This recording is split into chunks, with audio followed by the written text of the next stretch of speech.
cidade de São Paulo tem buscado fazer a sua parte por meio de vários programas e projetos que reduzem o consumo e a dependência das energias fósseis. Com a implantação da tecnologia LED, serão reduzidos os gastos com consumo de energia, permitindo acelerar a implantação de novos pontos de iluminação pública no município. As lâmpadas LED possuem vida útil de 12 anos e consomem metade do que uma lâmpada de sódio consumiria. Entre 2018 e 2019, a Prefeitura de São Paulo implantou mais de 80 mil pontos de iluminação pública com tecnologia LED. Em 2022, a Prefeitura de São Paulo prevê a implantação de 25,7 megawatts de capacidade total a partir de painéis fotovoltaicos em 775 escolas e edifícios administrativos vinculados à Secretaria Municipal de Educação, com potencial para se tornar o maior projeto de geração distribuída em escolas públicas do Brasil. O projeto também terá capacidade para evitar a emissão de cerca de 160 mil toneladas de CO2 e outros gases do efeito estufa. Além disso, estima-se que com a instalação das usinas fotovoltaicas e das medidas de eficiência energética, a Prefeitura economize cerca de 7,4 milhões de reais por ano. Outro projeto que contempla a energia solar é a implantação dos painéis em 80 unidades básicas de saúde da cidade. E outras 92 poderão ser beneficiadas com o alto consumo remoto, totalizando 172 unidades. No primeiro ano, haverá a produção de cerca de 5,5 gigawatts-hora por meio da implementação de 3,45 megawatts de potência instalada.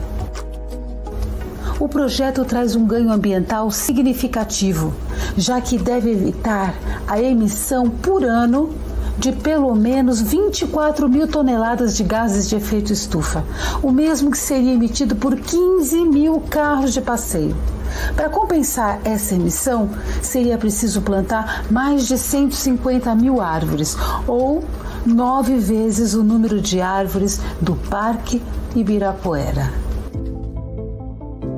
O programa de metas da Prefeitura também prevê que 20% da frota de ônibus da cidade seja composta por veículos elétricos até o fim de 2024, como parte das ações municipais para cumprimento da Lei de Mudanças Climáticas e que prevê a redução da emissão de gás carbônico fóssil em 50% até 2028 e a erradicação desse tipo de poluente até 2038.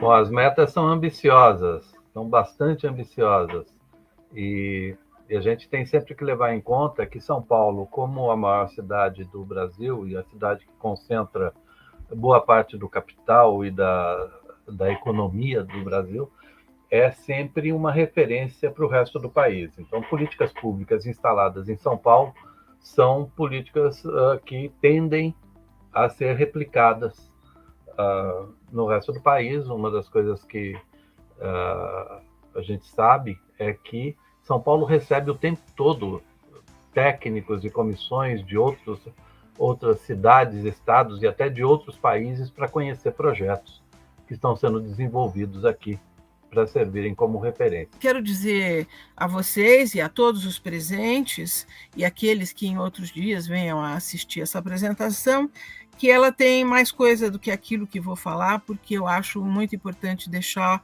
o tempo para o debate e para a troca de ideias. No entanto, o subsídio que eu trago é aquele relacionado ao Plan Clima, SP, que é o Plano de Ação Climática do município de São Paulo, do qual eu fui a coordenadora de elaboração.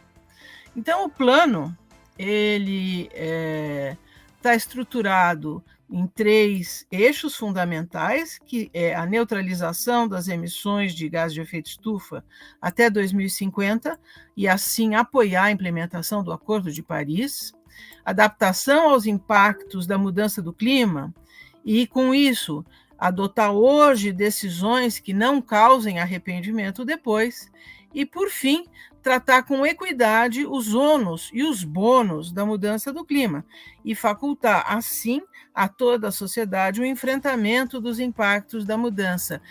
E, com isso, evidentemente, aumentar a nossa capacidade adaptativa.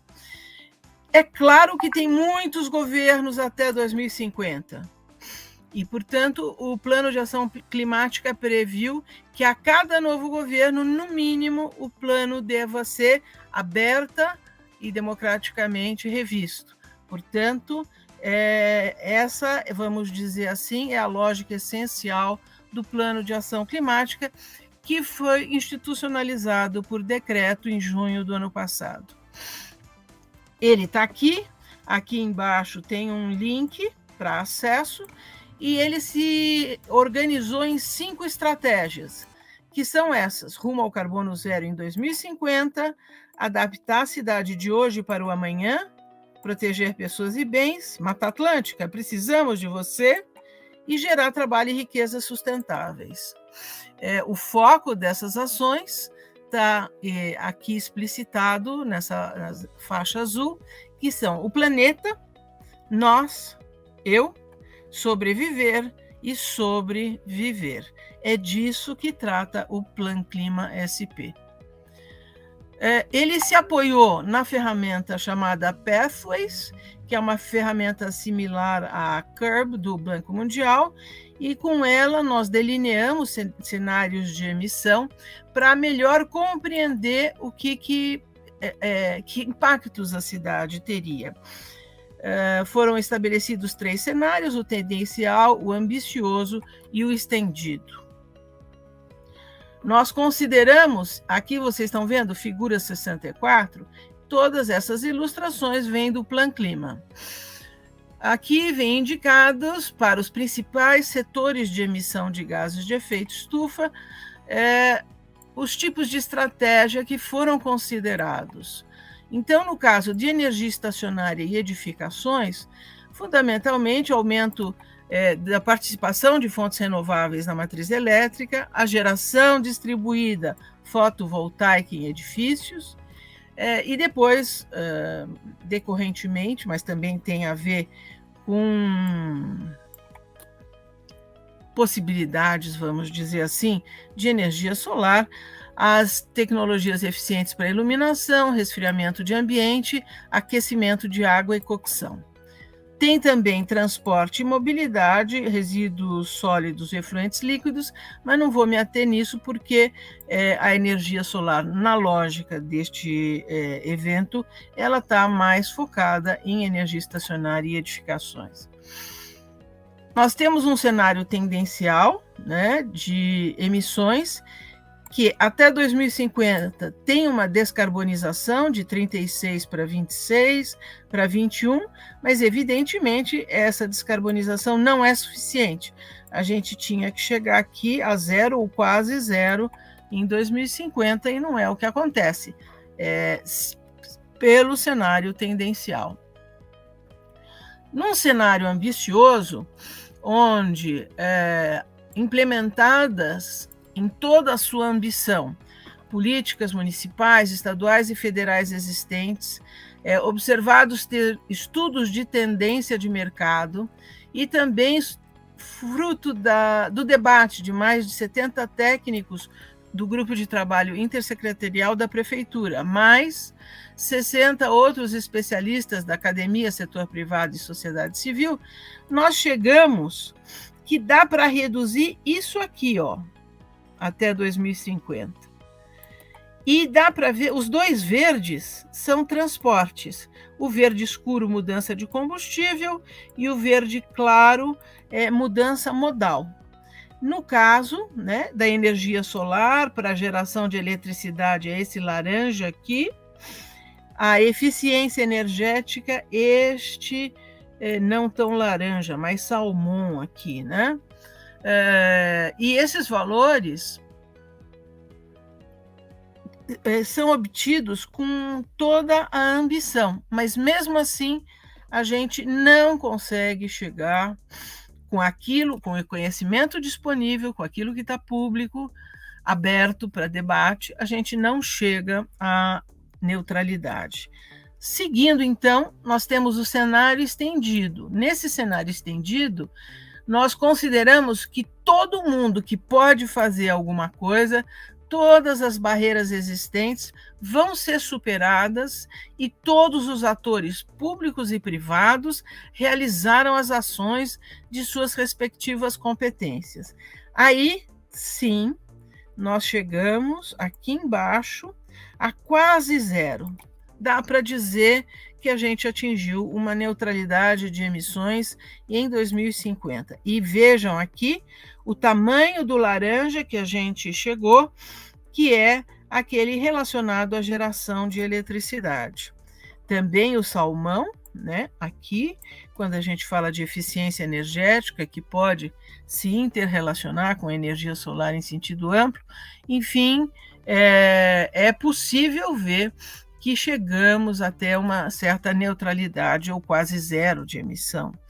E aí vamos ver, olha o seguinte, olha as premissas que nós adotamos para conseguir, no cenário ambicioso, o cenário ambicioso é com a implementação de todas as políticas públicas, de tudo aquilo que estudo de mercado que foi possível obter, tudo. Vejam só, nós consideramos 3,5% das edificações residenciais equipadas com sistemas de geração distribuída fotovoltaica em 2030. Nós estamos esperando que isso aconteça.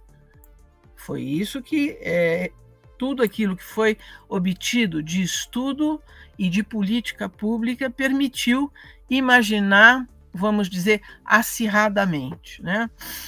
6,5% das edificações de uso comercial equipadas com sistema de geração distribuída fotovoltaica. Enfim, uma série de outras coisas, mas destacando essas premissas para a definição daqueles cenários. Eu venho falar em nome da AB Solar e muito contente, agradecendo a Envol Verde pelo convite para estar como colaboradores e parceiros e participantes desse importante seminário Futuro é Solar. Eu diria que o presente também é cada vez mais solar. A entidade que eu aqui represento é a AB Solar, ela é a voz nacional do setor solar fotovoltaico, a entidade que representa mais de 700 profissionais e empresas que atuam nesse mercado e nesse setor. E somos a representante também do setor brasileiro no âmbito internacional. A gente acompanha os avanços do mercado, como eu mostrarei para vocês hoje aqui um termômetro da energia solar fotovoltaica no município de São Paulo. E a gente ajuda o setor a construir propostas para resolver os problemas e para aproveitar as oportunidades de desenvolvimento sustentável que a energia solar pode trazer para o nosso país. Vou falar um pouco disso ao longo da nossa conversa também. Queria só fazer um destaque, muito foi dito aqui do Objetivo de Desenvolvimento Sustentável número 7, né, o ODS 7, de energia acessível e limpa, e ele é fundamental e está intrinsecamente ligado à energia solar. Mas nem todo mundo sabe que de todos os ODSs, a gente pode contabilizar 7 ODSs que estão relacionados com a energia solar fotovoltaica. Uma agricultura mais sustentável, o lado da energia, que a gente já comentou, mas também um crescimento econômico sustentável, a parte da industrialização inclusiva, a construção de cidades mais resilientes, além de sustentáveis, melhores padrões de produção e consumo, e também o combate às mudanças climáticas e seus impactos. Tudo isso tem a ver com energia solar. Seja nas áreas urbanizadas, como é o caso do município de São Paulo, que é um município muito urbano, mas também para os municípios mais rurais do nosso país. E nesse sentido é importante dizer que as cidades são o local onde as pessoas vivem, onde efetivamente a realidade acontece na prática. E é, portanto, um ambiente fundamental para a gente construir as soluções para esse grande desafio global das mudanças climáticas. muitas cidades do mundo já começaram a estabelecer as suas metas de energia renováveis, e São Paulo, como uma liderança, um farol, isso foi dito na abertura, para o nosso país, não foge à regra, tem estrutura e equipe e já se preparou e se planejou com metas voltadas para tecnologias renováveis. Mais de 1 bilhão de pessoas do nosso planeta vivem em cidades que têm metas ou políticas públicas voltadas para renováveis. Então a gente precisa olhar isso com atenção e continuar esse movimento para poder atingir, porque se São Paulo fizer a sua lição de casa até 2050, mas outras grandes cidades do mundo não fizeram a sua lição de casa, nós como planeta, e temos apenas um único planeta, não chegaremos a um resultado positivo. Nesse sentido, onde está o município de São Paulo nesse universo da energia solar? E aqui eu trago para vocês os dados atualizados deste início do mês anterior, de potência instalada em energia solar nos telhados da cidade. São 38,5 megawatts de capacidade em operação. Isso significa dizer que o setor solar e os munícipes já investiram 230 milhões de reais nessa tecnologia em São Paulo, gerando, falamos aqui rapidinho dos empregos, mais de 1.000 novos empregos para a nossa população, a vasta maioria deles empregos locais em São Paulo, e também fortalecendo o caixa do poder público, aqui são impostos federais, estaduais e municipais, em 57,5 milhões de reais que vão poder ser aplicados em serviços públicos de melhor qualidade para a nossa sociedade, para a nossa população. Então nós não temos dúvida de que a energia solar é parte da solução nesse trabalho para superar os desafios climáticos do presente e do futuro. E nesse sentido, aqui no Brasil, nós temos essa modalidade da geração distribuída, a Laura já comentou rapidamente sobre isso, mas para quem eventualmente não conhece o termo, explicar que a geração distribuída, ela permite que o consumidor gere energia limpa e renovável na sua casa, no seu pequeno negócio, na sua propriedade rural ou num prédio público, como uma escola, um posto de saúde, uma delegacia, um hospital. Essa energia, ela ajuda a reduzir o consumo que aquela unidade consumidora faz da rede elétrica, né, com uma energia limpa e renovável gerada localmente. E o excedente de energia, ele não é desperdiçado nem precisa ser armazenado, ele vai ser compartilhado com os seus vizinhos mais próximos, volta para a rede elétrica para ser utilizado pelo seu vizinho, e você ganha um crédito de energia que você pode abater do seu consumo no momento futuro. Esse mecanismo inteligente tem permitido à tecnologia solar crescer exponencialmente no nosso país. E a gente repara aqui que esse crescimento não é homogêneo, ele é heterogêneo em diferentes estados brasileiros. Vejam que do ponto de vista estadual, São Paulo é uma grande liderança solar, está em segundo lugar hoje, atrás apenas do estado de Minas Gerais. Já possui mais de 1.323 megawatts em operação. Então São Paulo está bem posicionado, é uma posição de respeito do ponto de vista estadual. Mas quando a gente olha para os municípios, a situação não é tão brilhante ainda. A gente percebe que o município de São Paulo, apesar de ser o pulmão econômico, né, do ponto de vista de cidade do nosso país, e também o maior município em população, ele não está no top 3, muito menos no top 10 de cidades que mais usam energia solar. Ele está em 23º lugar hoje no ranking, com aqueles 38,5 megawatts que eu havia mencionado. Então nós temos aqui uma distância entre o potencial solar de São Paulo e a realidade hoje de uso dessa tecnologia no município. E aí isso traz uma oportunidade para nós trabalharmos, né? Vejam que, apesar de São Paulo não estar no topo desse ranking, o uso da energia solar em São Paulo tem crescido a galope, na média dobrado a cada ano que passa. Então é um crescimento robusto, forte, representativo, mas muito aquém do potencial da cidade de São Paulo.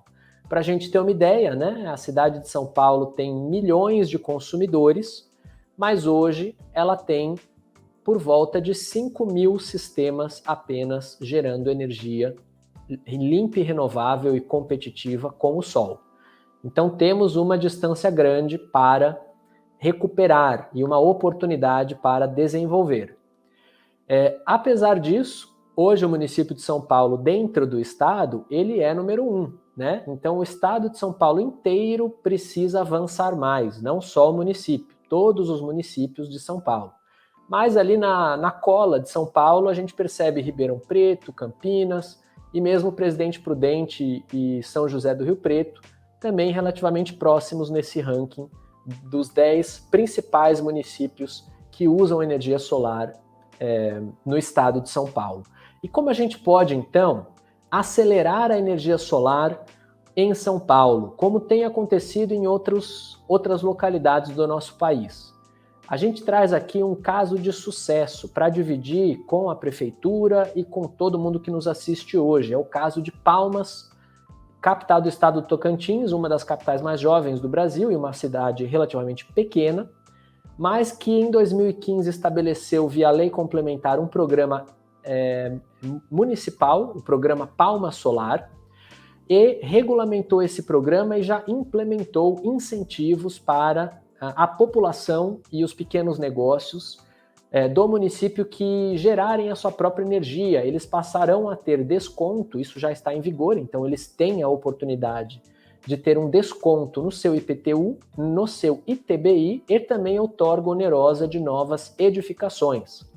Além disso, Palmas estabeleceu uma redução do imposto sobre serviços para atrair empresas de energia solar e profissionais desse mercado para se estabelecerem na capital e prestarem serviços a partir da capital para os clientes da capital e região em torno. Essa iniciativa deu muito certo em Palmas e nós trabalhamos junto também com o município de Salvador, capital do estado da Bahia, que estruturou em 2018, lançou no finalzinho do ano, seu programa do IPTU não verde, que a gente já ouviu muito falar do IPTU verde, né? Mas um novo IPTU, o IPTU do sol, o IPTU amarelo. Esse IPTU, ele é um incentivo que reduz o IPTU. Quanto mais a pessoa gera a própria energia e supre a sua demanda elétrica, maior o desconto de IPTU que ela tem. É uma forma do município incentivar a população a fazer esse investimento por conta própria na geração de energia elétrica e, com isso, conseguir atingir as metas do próprio município de uso dessa tecnologia. Com o resultado positivo do programa do IPTU Amarelo de Salvador, a boa notícia é que o prefeito ficou muito satisfeito com o resultado e ampliou o seu programa. Construiu o programa Salvador Solar, que foi lançado no final do ano passado, antes da COP26. O prefeito, inclusive, levou ele como uma das suas principais bandeiras para a COP. Esse programa ele incorporou algumas das boas práticas já implementadas em Palmas, como a redução de IPTU, que já também estava em vigor em Salvador, mas ampliando esse desconto que começou apenas em residências para os pequenos negócios, também em Salvador. A redução de ISS de 5% para 2% como alíquota de referência para serviços em energia solar, uma meta própria do município de uso dessa tecnologia nos prédios públicos, um programa de capacitação de profissionais para atuarem no mercado, né, com a geração dessas oportunidades de emprego, e também o estabelecimento de um atlas, um mapa solar, para que as pessoas e os pequenos negócios pudessem, olhando o potencial dos seus telhados, avaliar a viabilidade, o interesse de adotar a tecnologia solar na sua edificação. E da mesma forma, a gente traz aqui a nossa recomendação para São Paulo. O município de São Paulo ainda não tem um programa específico dedicado à energia solar fotovoltaica, apesar de ter a geração distribuída solar como uma das suas locomotivas para suprir a sua demanda de redução de emissões. A gente viu pelo material que ela é a terceiro grande eixo. Depois dos 2 de transporte, o próximo já é energia.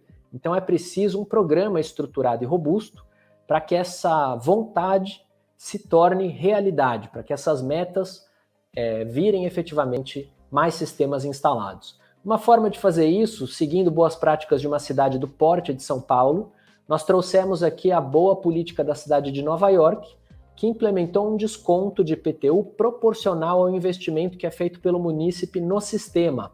Ele comprova isso por nota fiscal e ele ganha por um período limitado de 3 anos um desconto de 10% no seu IPTU, de acordo com o valor que ele investiu no sistema, de forma proporcional. Com isso, o município incentiva a população e as empresas a investirem na tecnologia e, depois de um tempo, recompõe a sua arrecadação de IPTU. Outra boa iniciativa é o uso de sistemas fotovoltaicos em coberturas de estacionamento. Hoje, muitos shopping centers, muitos supermercados, centros comerciais, hospitais têm estacionamentos completamente descobertos, porque se essa área é coberta, aquele proprietário de imóvel tem que passar a pagar a área edificada, pagar o IPTU de área construída, que é mais caro. Então, uma forma de incentivar os munícipes a fazerem essas coberturas solares que geram energia solar é justamente garantir por lei que, nesses casos, aquela área é contada como área não edificada e não como área edificada. O município não perde R$1 de arrecadação e, por outro lado, incentiva o munícipe a cobrir a área com um sistema de geração de energia limpa e renovável. O ISS eu já comentei, é uma boa prática que a gente também recomenda seja aplicada em São Paulo. E o uso da tecnologia em prédios públicos, nada melhor do que liderar pelo exemplo. Então, São Paulo tem um potencial gigantesco e já está trabalhando, é bom ver aqui a equipe da SP Parcerias com a qual nós atuamos em conjunto, já está trabalhando para incorporar essa tecnologia em vários dos seus prédios públicos. Isso vai ajudar a reduzir a conta de luz e os gastos de custeio da própria prefeitura, liberando orçamento e dinheiro que é nosso, é público, para investimentos necessários na sociedade, em saúde, em educação e segurança, mas também contribuir com a meta de uso dessa tecnologia no município. A ideia hoje é compartilhar um pouco dos projetos e trazer aqui o que o município tem realmente pensado como oportunidades para contribuir, então, frente a essa grande demanda e responsabilidade. Pode passar, por favor. Só para situar, né, de quem estamos falando, pode voltar um slide, por favor? Só para situar a São Paulo Parcerias, a organização da qual eu faço parte, é uma sociedade de economia mista ligada ao município de São Paulo, portanto, uma estatal, responsável pela estruturação dos projetos de concessões e parcerias aprovados no âmbito do Plano Municipal de Desestatização. Pode passar, por favor. Esse plano municipal, então, tem toda uma governança estruturada em torno desse programa, desse plano municipal, com o conselho aprovando cada um dos projetos, né? Então, visando aí um novo papel mesmo do município nessas parcerias. E a Secretaria de Governo, junto com a São Paulo Parcerias, então, é responsável aí por materializar realmente as políticas públicas, sempre alinhada com as secretarias fins. Então, é um trabalho dia a dia em busca de projetos inovadores, de projetos que fomentem um ambiente mais sustentável e tornem São Paulo uma cidade realmente melhor para se viver. A gente sabe que São Paulo é uma megalópole, tem vários desafios e o papel realmente do município no combate às mudanças climáticas começa por diferentes projetos, do qual temos o orgulho de participar. E só para aproveitar também, então aqui nesse slide vocês veem, em geral, como se estrutura o programa municipal de desestatização em diferentes frentes, saúde, educação, mas o nosso foco hoje aqui mesmo é realmente energia.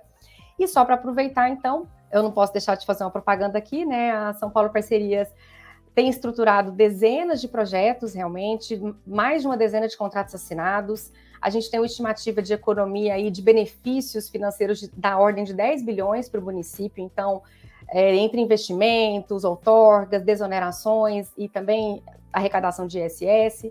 E há 3 anos, a São Paulo Parcerias se mantém como o ente mais produtivo em termos de publicação de editais e contratos assinados, comparados a todos os municípios e estados brasileiros. Então, é com muito orgulho que a gente traz aqui alguns resultados e o programa de energia limpa está dentro das nossas prioridades. Pode passar, por favor?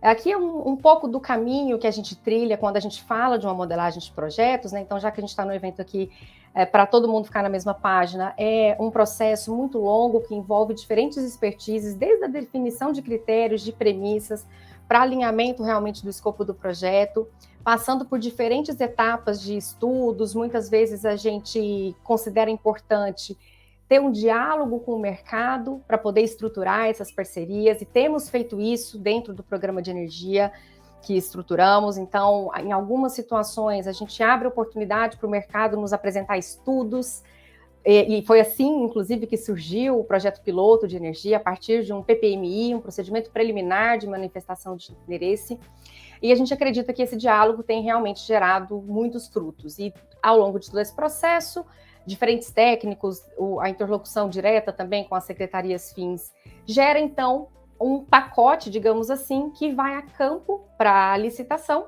e aí depois fomenta todo um mercado aí em projetos de longo prazo. A gente está falando aqui de contratos de 25, 30 anos, portanto, que vão guiar aí a São Paulo que queremos por um bom tempo, né? E até alinhando exatamente com o tempo dos ODS também, né? Por isso que, desde já, a gente tem que pensar na concepção do nosso projeto, quais são as alternativas de atingir realmente aqueles ODS. E falar de energia é, então, falar de incorporar desde já essas metas. Pode passar, por favor? E sempre que a gente traz para o público, né, o nosso papel e os projetos nos quais a gente trabalha, a gente aproveita para trazer um pouco das vantagens que nós enxergamos nos projetos de parceria público-privadas, lembrando que não são o único modelo, né, existe um portfólio muito rico de modelos contratuais que os municípios, que os entes podem abarcar, mas a gente, de qualquer forma, tem visto as PPPs como um grande nicho de oportunidade de contrato de longo prazo, com grande alavancagem, com possibilidade realmente de trazer investimentos que muitas vezes o município não teria disponível imediatamente para fazer determinadas instalações, né? Para falar aqui de energia solar, a gente consegue captar um altíssimo investimento para que todas as plantas sejam instaladas imediatamente e comecem a rodar, e isso vai sendo amortizado ao longo do tempo. Nesse tipo de contrato, nós conseguimos também distribuir e alocar responsabilidades e riscos, obrigações de forma muito equilibrada, e esse diálogo constante com o mercado nas diferentes audiências públicas, nos diferentes roadshows, tem criado projetos realmente mais atrativos e mais seguros, e claro, sem contar também todos os ganhos de eficácia, de eficiência que a gente sempre tem que até comprovar, né, financeiramente, no momento em que a gente estrutura cada um dos projetos. Pode passar, por favor? A gente sempre traz isso para aproveitar a oportunidade realmente. E nesse meio, então, nesse caminho de PPP, a gente tem pensado em desenvolver o programa de energia limpa para comprovar todas essas vantajosidades, todo esse ganho de eficiência, né? Então, o programa de energia limpa é estruturado, na verdade, por diferentes projetos de PPPs, na modalidade de concessões administrativas, então, contrato de longo prazo, de altíssimo investimento, visando fomentar esse mercado e trazer alguns benefícios de redução nas contas, né? Então, aqui a gente tem alguns objetivos: redução imediata das faturas de energia, com previsibilidade orçamentária. Então, a gente tem um custo muito alto com todas as unidades consumidoras municipais, que vai sendo gradativamente reduzido, tanto em termos de custo, como em termos de fonte de geração. Eu já vou explicar isso um pouco melhor quando eu entrar nos projetos. Nós temos o objetivo também de superar em 50% do total, fazendo com que pelo menos metade da energia consumida em São Paulo seja gerada por matriz limpa, e aqui é uma meta bastante ousada para uma cidade desse tamanho, como vocês podem imaginar. Pretendemos também ser referência, e acredito que já somos, né, em PPP de energia no Brasil, vou mostrar um pouquinho dos dados que temos já disponíveis, e queremos, na linha do que a Laura trouxe também, ser um vetor de redução de emissão de gases de efeito estufa, combatendo, então, as mudanças climáticas, sendo um ator super importante, né? E aqui nós temos alguns programas, então, alguns projetos específicos no âmbito desse programa. Peço para passar o slide, por favor. E esses 3 primeiros projetos são de geração distribuída, né, que o Rodrigo explicou um pouco aqui na fala anterior, e os projetos seguintes, e tem um projeto que está em desenvolvimento, que envolve o mercado livre de energia, né, um mercado que está aí em ampla expansão, com muitas novidades legislativas também, né? Então, nós temos, não vou explicar cada um deles em seguida, mas só em resumo aqui, esses 3 projetos de geração distribuída, nós temos o piloto, que foi uma PPP para implantação, operação e manutenção de usinas solares em UBS, então no teto, né, das unidades básicas de saúde, em cerca de 80 UBS. Foi um projeto muito bacana, com muita participação. Foi uma das licitações mais competitivas que a gente teve na história de São Paulo, com 7 concorrentes. Então, realmente, assim, comprovando o que foi dito aqui pelo Rodrigo, né? É um mercado em larga expansão, com muitos interessados, e nos trouxe realmente um fôlego muito grande para continuar desenvolvendo projetos na área de energia, porque vimos que, além de trazer resultados fantásticos para o município, como eu vou trazer alguns números aqui para vocês, traz também resultados para o mercado, e aí essa relação de ganha-ganha se faz muito feliz, como foi o caso desse contrato, né, que foi assinado agora no final do ano, e está em fase de início aí de operação, né? A gente tem, no caso lá, então, era geração distribuída, era microgeração, né, então bem específico, dada as dimensões ali de cada teto, cada telhado ali das unidades básicas de saúde. Depois disso, né, e lembrando que esse projeto, ele foi iniciado também com aquele diálogo com os players que eu comentei com vocês, então um procedimento preliminar de manifestação de interesse gerou esse contrato, então seguimos. E ficamos muito inspirados e entramos então no segundo lote de geração distribuída, que atualmente está em fase de estudos. Nós abrimos no ano passado um procedimento de manifestação de interesse para obter estudos do mercado para que estruturasse um projeto de eficiência energética e também de geração distribuída nas escolas, nas unidades consumidoras da Secretaria de Educação. São 775 unidades, então a gente está falando aí de uma potência instalada total muito relevante para o município. Então você imagina todas as escolas poderem ser atendidas com geração solar, seria realmente um sonho, e é um sonho que poderá em breve se tornar realidade. Nós recebemos 3 estudos, então 3 credenciados, autorizados, e gente, sempre que eu falo diálogo com o mercado aqui, estou falando de um procedimento super transparente, com todos os documentos disponíveis no site, né, todo regrado e regulamentado, e nesse momento, então, nesse projeto, já recebemos 3 estudos, estamos em fase de análise interna. É provável, então, que em breve tenhamos aí alguma publicação nova em relação a esse projeto, visando a uma licitação de um segundo lote em todas essas unidades consumidoras. O terceiro lote de geração distribuída, ele tem uma característica um pouco diferente, porque a ideia é, ao contrário desses primeiros, né, o primeiro e segundo lote, que são unidades, né, que são estruturas, instalações menores, o terceiro lote, ele seria colocado, a usina seria implantada em cima de um aterro sanitário desativado. E aqui a gente une diferentes objetivos de sustentabilidade, né? Porque o aterro sanitário é um espaço em desuso, sem utilidade, né? A gente movimentou uma área enorme do planeta para enterrar lixo da forma adequada, né? Com todas as licenças, mas agora é uma área que não vai ter mais utilidade. Então, por que não instalar, então, painéis e utilizar aquela área para produzir energia em prol, né? Como uma espécie de compensar aí o que estamos fazendo com o planeta, né? Utilizando essas áreas. Só trazendo alguns dados aqui para a gente ter noção da dimensão do que a São Paulo Parcerias tem estruturado junto com o município. O primeiro lote, que já é, então, um contrato efetivamente assinado, né, em fase inicial aí de execução, foram 80 UBSs para a instalação das micro-usinas, todas em baixa tensão, só que, apesar de serem apenas 80 unidades, é possível compensar e fazer é possível compensar a energia em outras 70, 90 unidades consumidoras da saúde. Então, a gente tem um aproveitamento excepcional, excelente, né? Quase o dobro, realmente, de unidades que podem ser atendidas com essas coberturas instaladas. E aí a gente tem uma potência estimada da média, né? No vídeo inicial, eu trouxe um pouco disso, né? De cerca aí de 4,5 megawatts, e de 3,5 megawatts, perdão, e um investimento altíssimo. Então, nós estamos falando aqui de investimentos da ordem de 22 milhões de reais. Então, só de investimento direto, de CAPEX mesmo, 17 milhões, mais reinvestimentos, né? Porque é um projeto que, pela natureza aí das usinas, requer também esses reinvestimentos ao longo dos 25 anos do contrato, né? É um contrato da ordem de 48 milhões e meio, então realmente movimenta bastante economia, gera emprego, além de trazer todos aqueles benefícios ambientais que já dissemos, inclusive estimando aí uma redução de cerca de 24 mil toneladas de emissões de gases de efeito estufa, como foi colocado no vídeo inicial. E a gente tem aqui, então, falando aqui de alguns benefícios, né?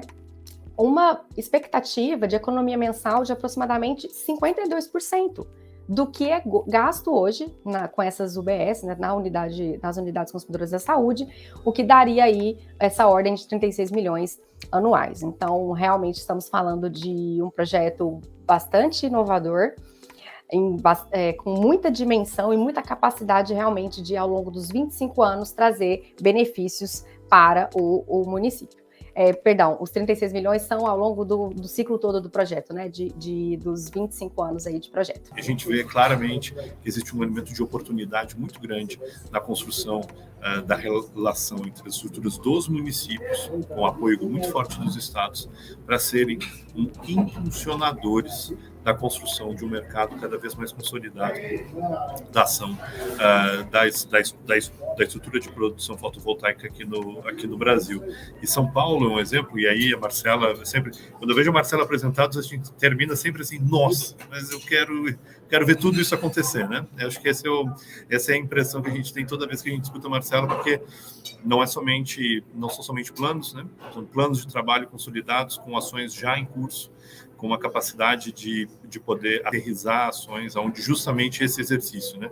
O exercício da planificação que a Laura nos aporta, executado através da implementação que a correlação entre o público e o privado nos permitem. E aí eu faço o exercício e a reflexão conjunta também, Marcondes, que nos permite numa cidade que é muito única, né? São Paulo tem a sua capacidade de replicabilidade da mesma maneira que ela tem a sua capacidade de ser única. Aqui no Brasil, aqui na nossa região e no mundo, né? São Paulo tem elementos muito próprios que permitem que muitas vezes o exercício de execução de política pública em alguns bairros em São Paulo podem ser replicados em outras cidades do mundo, porque existem tantos elementos únicos na cidade de São Paulo, em determinado bairro ou região, que esse bairro, aquela região, pode se corresponder com uma cidade inteira na Coreia, mas não necessariamente isso se aplica para a cidade inteira de São Paulo. Eu acho que entender essa complexidade de São Paulo, entender isso como um benefício para a cidade, é sempre positivo. O TUMI e-Bus é uma iniciativa promovida pelo governo alemão, uma ação em coordenação com o C40, o ICLEI, o WRI, e junto com uma sequência de várias organizações locais. Nós trabalhamos sobre a ideia do incentivo à consolidação dos ônibus elétricos como o grande eixo de incentivo à eletrificação da estrutura urbana, né? E eu acho que para ter uma noção, né, nós hoje ainda estamos, apesar de somente 16% dos ônibus do mundo estarem eletrificados, veja a proporcionalidade, né, que nós tínhamos isso, com certeza até 2019, a maior referência, porque em vários investimentos ficaram bloqueados com a pandemia. Desses ônibus elétricos que nós temos no mundo, esses 600 mil, 505 mil estão somente na China. O mundo inteiro ainda está muito atrás da eletrificação. Para vocês terem uma ideia, a América Latina ainda entra como resto do mundo, entre os números que nós temos de eletrificação.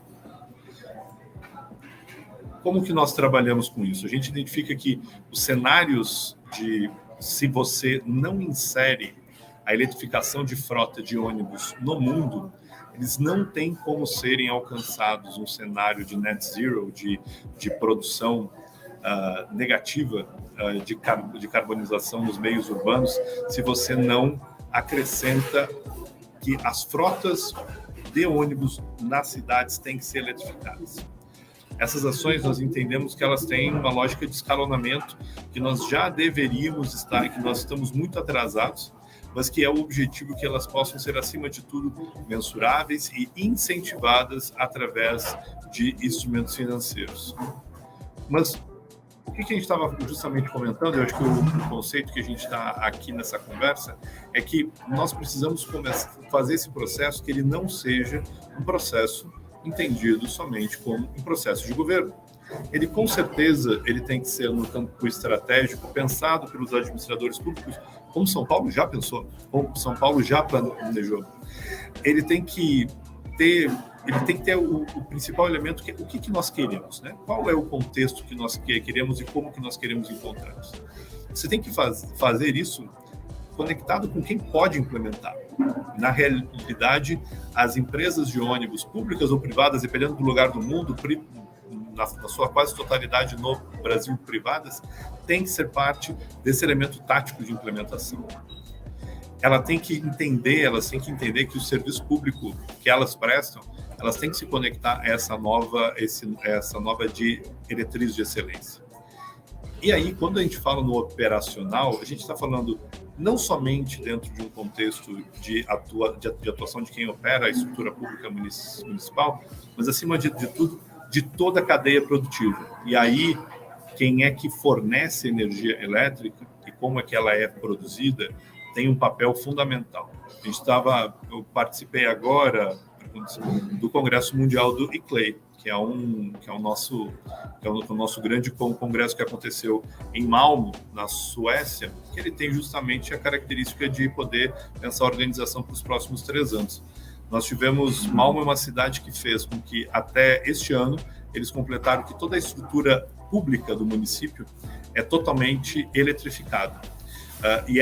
E o ponto fundamental, Rodrigo, quando eles colocam a eletrificação da cidade, eles colocam que a eletrificação da cidade ela é feita através totalmente de energias limpas, que lá tem uma composição entre o solar e o eólico.